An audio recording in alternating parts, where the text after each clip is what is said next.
Hello everybody, Lost for Life here, bringing us a brand new video for a brand new series, Archetype Overhaul. This is something I've been kind of thinking up a storm for a while now. Mostly due to the sheer fact that Konami's been doing a crap ton of legacy support for these past few years. I mean, heck, everything from freaking Barrel Dragon to Dark Magician to Neos to everything has been getting support trickled down every year. It's been really, really good, and I'm really happy that Konami has been doing that. But certain archetypes, I feel, are in dire need of an overhaul, like complete and total overhaul. Now, Neos is one that is near and dear to my heart. I grew up watching GX, and I loved it, okay? Yes, I saw quite a bit of the original series too, but GX was what I grew up with, and I loved every minute of it, along with the heroes and everything. So that's one of the reasons why I love the 5 different hero archetypes. And yes, there is 5, 6 if you technically count the Neo-Spacians, which is insane.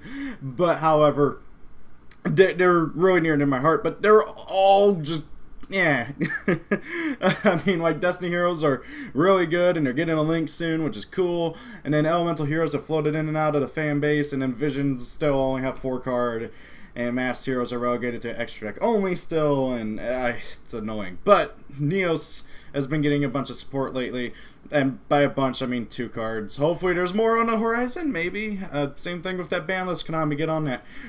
Anyways, so this deck is in dire need of an overhaul. It really is, and I wanted to debut this new series with one of my favorite decks, mostly because I feel like that I actually have a lot of good knowledge on this, as well as also some of the other decks that I'm planning to do for this series. I forgot my train of thought for a second there. So hopefully I will be able to offer some insight on what I think that the decks need. Now then, I'm still working out the kinks on this. I think I got a pretty good setup for this. For now, obviously, I can't do everything that I don't want to just rip off of Rada or something, so I'm going to do my own style, basically archetype analysis with this. If you guys have seen those videos, you know how this is basically going to go. But, however, because we're looking at what we can do to improve the deck, we're not going to spend too much time on what the deck's current state is. Likewise, I won't be going over every single card. I've kind of bumbled them all together into 2 slides. I don't know how I managed to fit them all onto 2 slides, partly because I didn't. But however, I'm working out the kinks on this, and I would like your guys' feedback on how this video goes about.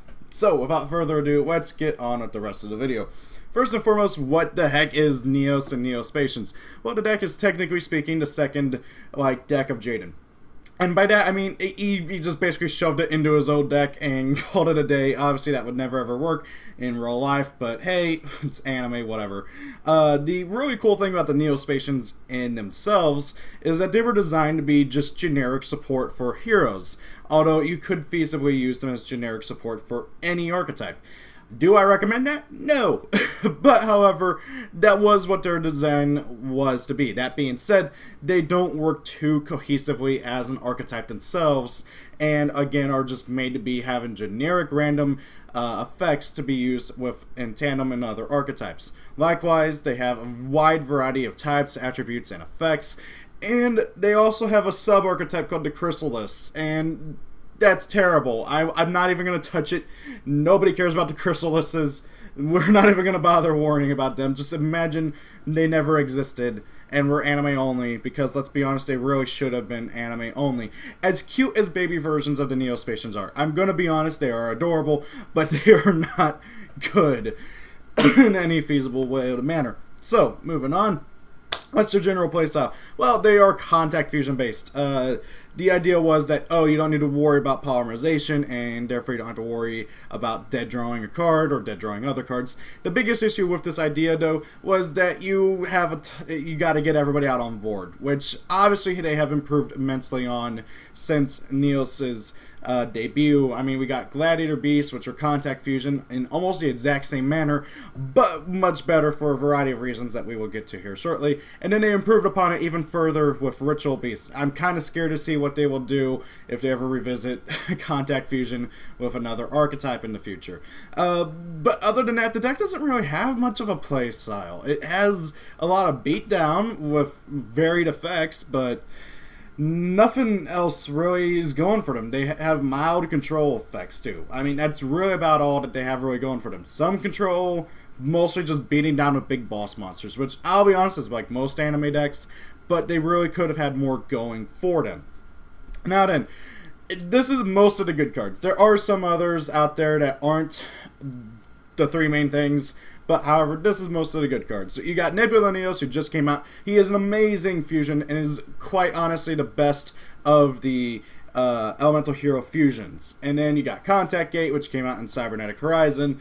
That card is insane as well. You basically just banish 2 Neo-Spacians, spell summon 2 Neo-Spacians from your deck with different names, and then if it's in your graveyard and a Neos fusion returns to your extra deck, which it's going to happen a lot if you actually get them out on field, you get to banish Contact Gate from your graveyard, spell summon any of your banished Neo-Spacians. I also forgot to mention Nebula Neos' effect, which actually this is my first time talking about him. As much as I was hyped for him, I never got a chance to talk about him when he was revealed. He needs Grand Mole and Dark Panther to make alongside Neos, and whenever he's fusion summoned, you get to draw cards equal number of cards your opponent controls, negate a card effect on field in the same effect, which is stupid. And then during the end phase, whenever he returns to your extra deck like all Neos fusions do, he banishes everything face down, which is pretty darn insane. Then you also got Air Neos, who has entire decks and OTKs around him, which is insane. Basically, he gains attack equal to the difference between his your life points and your opponent's life points, provided your opponent's life points are higher. Grand Neos can return a card on the field to the hand once per turn, which is pretty handy. Convert Contact is a draw card that lets you Foolish Burial a Neo-Spacian from your deck and pitch one from your hand to draw 2. Miracle Contact is basically a Miracle Fusion for the deck. Probably why they called it Miracle, to be honest. Algodoff, everybody knows what this thing does. He's become somewhat relevant thanks to Goki's and his specific set of circumstances being a level 3 warrior, which is pretty cool. Dark Panther also actually saw some meta play as well, way back in Rescue Cat format, because basically if you effect filler to your opponent's Rescue Cat or negate it in any other way, I don't even know if effect filler was legal at the time, you could then summon out your Dark Panther, copy Rescue Cat's effect, and then, well, go off from there, and it's pretty stupid. And then, of course, everybody knows the cute little grandma who was on the limited list for way too long, because, yes, there was a day where normal summoning a grandma and passing was a legitimate threat and annoying issue. Then also, you notice in the top left and top right, I have the other 2 good triple contact fusions for Neos. Good old Magma Neos and good old Storm Neos. Storm Neos once per turn can pop all spells and traps on the field, and then whenever he goes back to the extra deck, he shuffles everything back into the deck as well. And Magma Neos just gains a crap ton of attack for big damage, and when he gets returned to the extra deck, he bounces everything back to hand. Pretty cool. This is a solid amount of stuff, but of course, you're not going to get by with good cards if this is all you got, and honestly, a good chunk of the rest of the stuff is just not good. Chaos Neos, as cool as he is, he's got the worst of the effects relying on coin flipping, and then all he does whenever he returns is he Book-a-Moons everything. Cool. My opponent's just going to flip them all face up. If he Book-a-Mooned everything and said that they can't be flipped face up until the end of your opponent's turn, that'd be a lot better. Aqua Neos is cool, but he's literally just a better version of Aqua Dolphin's effect and not much more than that. And it's still a once per turn effect, which is really stupid. Flare Neos just gains attack and that's it. Glow Neos has a popping effect where he can pop any card your opponent controls once a turn, but depending on what you popped, he gets an additional effect, 2 of which are downsides. If he pops a monster, he can't attack this turn. If he pops a trap, each switches to defense, and if he pops a spell or trap, if he pops a spell card, he gets to attack directly. Obviously, you only want to pop a spell card, but most of the time you're going to have to pop monsters with Glow Neos. He's still useful for the general spot removal, but however, not being able to attack after he kills a monster is really stupid, especially considering you went through all that trouble to make him, and then he just goes back to the extract during the end phase. Now then, as I've mentioned before, one of the biggest, well, as I'm sure you've heard so far throughout this video is that they keep returning to the end, to the extract during the end phase. That's what all Elemental Hero Neos fusions do, and it's very, very obnoxious. I don't get why they did that. That idea was probably from the anime, considering that technically speaking, according to the lore in the anime, this deck was written by was created by a 5-year-old Jaden, which yeah, goes to show a lot of the stuff. And then there's Instant Neo-Space and Neo-Space. All these cards do is prevent your Neos fusions from returning to the extra deck, which is fine and dandy and all, but for Neo-Space, that's literally all it does, other than just giving Neos and his fusions 500 more attack. If it did anything else alongside that, it would be a lot better, which we will actually get into that. And then Instant Neo-Space is actually better than the field spell, but it's not searchable, and the reason why I say it's better is because if it's destroyed while it's equipped to the monster, sorry, if the equipped monster leaves the field while it's equipped to that monster, obviously, you can summon an Elemental Hero Neos from your hand, deck, or graveyard, which is pretty dandy. I mean, hey, you killed my Glow Neos. Cool. I get to summon a Neos from my hand, deck, or grave. That's pretty nice. It keeps your field going. Pretty nice, but it's not substantial enough to play. Then you got Glow Moss, who is not even debatably, he is just objectively the worst Neo-Spacian, and whenever he attacks, your opponent gets to draw a card. I could end it right there, but, however, your opponent reveals whatever card they drew, and then depending on the card type, it gets an additional effect. If it's a monster, end the battle phase. If it's spell, if this card is attacking, you can change it to a direct attack, and trap, change it to defense. Obviously, like with most of the Neos fusions, Glow Moss is literally just a worse version of his fusion. But, however, he's even worse than that. The nice thing is that your opponent also gets, and I can't believe I'm saying this, that the nice thing is that your opponent does get to draw whenever they attack Glow Moss, so then if they draw and they reveal a monster, that can end the battle phase right then and there. I think that actually happened a few times in the anime, but I can't remember correctly. But not good enough to worth really mentioning. Flare Scarab literally just gains 400 attack for every spell and trap card your opponent controls. That's so irrelevant, that's not even funny. If they have all 5 back row covered up with spells and traps, he's gonna get 2,000 attack, cool, 2,500 level 3, and your opponent's probably just gonna bottomless it the instant you summon it, or do something else to it, and then he can get the 3k if your opponent also has a veiled spell out, which is cool and all. But, however, how often do you really see that happening? The only time I can possibly think of that actually being relevant is if you're dueling against Paleo or Altergeist. And even then, they both have easy outs to getting rid of a level 3 who just gains big attack. And then Hummingbird is actually somewhat better now thanks to the time rolls. Hummingbird, once per turn, you can gain 500 life points for every card in your opponent's hand. And now, thanks to the time rolls, if time is called and you're in main phase 1 and you got somewhat lower life points to the point where Air Hummingbird can possibly heal you over, you can choose a win thanks to that. Thank you, Konami, for the wonderful, excellent, not totally bad at all time rolls. Terrible. So, that's pretty much all the support that this deck has. Now, there is a crap ton of other stuff like Common Soul. There's Contact Out, which I couldn't squeeze on there. It would have been in the good section, but however, it's not worth running really at the moment, unless you want to abuse the hell out of Nebula Neos because his effect's not a once per turn, which is hilarious, but I digress. So, what's wrong? Half the Neo-Spacians are garbage, and then the rest, while they're good-ish, they don't do anything. That's my biggest issue with Neo-Spacians as a whole. They don't do anything with each other. None of these Neo-Spacians have anything to do with any other Neo-Spacians. There's no coherence, there's no consistency, no coherency, none of that stuff. No NCs involving this deck. There is no real strategy to it. It's just summon big beefy monsters with random effects and go for game. There's no system to it. None of the Neo-Spacians search out each other. There's nothing to get extra normal summons. There's nothing to cheese out Neos. You have to rely on the E-Hero stuff for that. The fusions return to the extra deck is arguably like the worst thing about this deck. Because, you go through all that trouble to make your fusions, and then they just go to the extra deck at the end phase. Now, granted, they did try to mitigate this through Contact Gate, which is cool, but we had to wait like 10 years for that card. And then also the triple contacts all do something when they're returned, but why don't the smaller ones? Now, the one saving grace about that is that the Elemental Hero Neos fusions are the only Elemental Hero fusions that can be summoned through other ways other than just fusion summoning.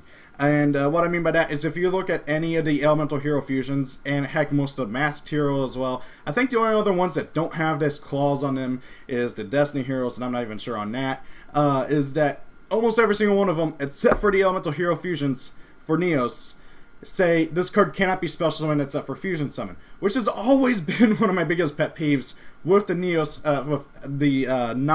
elemental hero fusions. None of them are particularly amazing enough, except maybe Ab-Zero, Dark Law, and the Shining, to where being able to summon them from your graveyard would be abusable. So I don't get why they decided to make the Neos fusions be the only ones who can be summoned from the graveyard, but at least they do have that going for them, which is pretty cool. But really, the deck just has no search power or anything. So that's why, for me, I would retrain all the Neo-Spacians. Give them a similar effect, if not the exact same effect that they already have, except Glowmoss, completely retrain that. Get rid of that effect, make it something else, and then give them proper search effects, or proper effects that share each other. Imagine if Glowmoss said that whenever he attacks or is attacked, you get to draw a card, and then reveal it, and if it's a Neo-Spacian, special summon it. If it's a contact spell or trap card, add it to your hand. And if it's a, I don't know, Neos monster, like Neo or Elemental Hero monster, end the battle phase and summon that monster from your hand. That'd be cool. Would it be broken? No. I mean, heck, let's be honest, nobody would actually play it still because, oh, you attacked my Glowmoss, effect, Solemn Strike, you know. He'd still be better than the old Glowmoss. You know, and then, like, imagine if, like, Grand Mole had his effect, but instead he was able to do a quick effect once per turn, return him and another card to the hand, and then on summon he gets to add like a Neo-Spacian from your deck to your hand. Maybe that'd be a bit too broken, because that I just realized that sounds very similar to freaking Unicorn, Magispector Unicorn, but however, obviously he wouldn't have all the protective abusive effects with that, you know, and I could go on and on. Really, they all could really use something that lets them utilize with each other, you know, actually show that they are a common theme, a deck together, a cohesive archetype. Then also, I really feel like that they need either ways to keep your fusions out on field, or give them more effects whenever they return. You know, like, Contact Gate is a perfect example. Give them spells and trap cards that do stuff at the end phase when that fusion returns to the extra deck. You know, imagine if, like, one said, oh, when a Neos fusion returns to your extra deck, you can banish it from your graveyard, special summon one Neos from your deck. You know, that'd be cool. Something like that. That, or heck, a better version of Neo-Space that says your Neos fusions do not return to the extra deck during the end phase, unless you want them to. And maybe if they do, you get to summon the fusion materials from your deck. That'd give you an option, you know, like, oh, maybe I don't need my Glowmoss, my Glow Neos sitting there in defense, so maybe I can let him return, and then summon a Neos and a Glowmoss from my deck.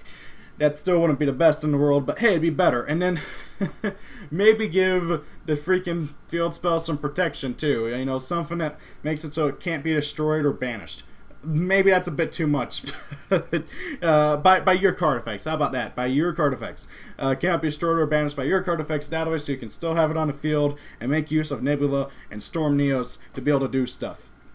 You know, that'd be really nice. But the biggest thing of them all, the biggest thing that this deck needs, is a retrain of Neos himself. He's a level 7 normal with 2500 attack. Yeah, he's cool looking. I love his design. And yeah, his fusions are cool looking, and I love their designs. But he has no effect. And every single other main character boss monster who has no effect has gotten some sort of a card or something that lets them easily cheese it out. You know, look at Kaiba with Blue Eyes, and yes, it just dawned on me he's not the main character, he's the main rival, but either way, look at Kaiba. He's got how many different ways to cheese out Blue Eyes, as well as also a alternative Blue Eyes. Literally, he has alternative in the name. He counts himself as Blue Eyes when he's on field, or in the graveyard if I'm, hand the graveyard if my memory is correct, and then just summons him from your hand. Dark Magician has like 3 different ways to do it, but their best way is a continuous trap card that just lets you summon Dark Magician once per turn for free. Why can't Neos have that? And then heck, Red Eyes has stuff to do it too. You know, so many different decks have so many different ways to get out their boss monsters with ease. And that's something that Neos really needs. They tried to do it with Neos Alias, but because they were pushing Geminis at the time, they made him a freaking Gemini, which ended up being good for Bubble Beat later on, but I don't consider Bubble Beat a real hero deck, so fight me on that. I know I'm going to get hate for that, but I digress. But in all seriousness, that's all Neos Alias was good for, was for Bubble Beat, and he has seen zero play in actual Neos. And I really feel like that they could really just retrain him. You know, Honest Neos would have been another good chance to retrain Neos. And technically he is a retrain of Neos, but he does nothing for the Neo-Spacian deck other than pumping up your fusions even more, because that's totally something the deck needed. I digress. So, what do you guys think that Neo-Spacians and Neos as a whole need? Do you think that I'm kind of just beating a dead horse with this? I really freaking love this deck. It's such a fun, interesting anime archetype, and it's something from my childhood that I would really love to see Konami try and make relevant, even in a casual sense. They've tried several things, you know, like for instance they've tried retraining the Neo-Spacians, but they made them fusions that can only be summoned through a crappy version of Metamorphosis, and they only give 2 of them freaking fusion counterparts upgrades too. And then only one of them got a freaking fusion with Neos. And that was terrible. That was so terrible. God, this deck really needs a way to search out its spells and traps, especially the contact spells, because all their good spells are contact, have contact in the name. You know, Miracle Contact, Convert Contact, Contact Gate, Contact Out, so on and so forth. I digress. What do you guys think of Neo-Spacians? What do you guys think they need? Do you like this style of video for this? What do you guys think I should change around? I'm kind of nervous because I haven't tried to do a new series in forever. I've just kind of stuck with archetype analysis, and I've been kind of getting bored of that. That's why you haven't seen one in a long while. I do want to get back going into it because I know you guys love it so much. But I digress. So, what do you guys think? Thank you all for watching. Hope you guys enjoyed the video. Have a great day. If it's your birthday, happy birthday. And see you all later. Peace out and goodbye.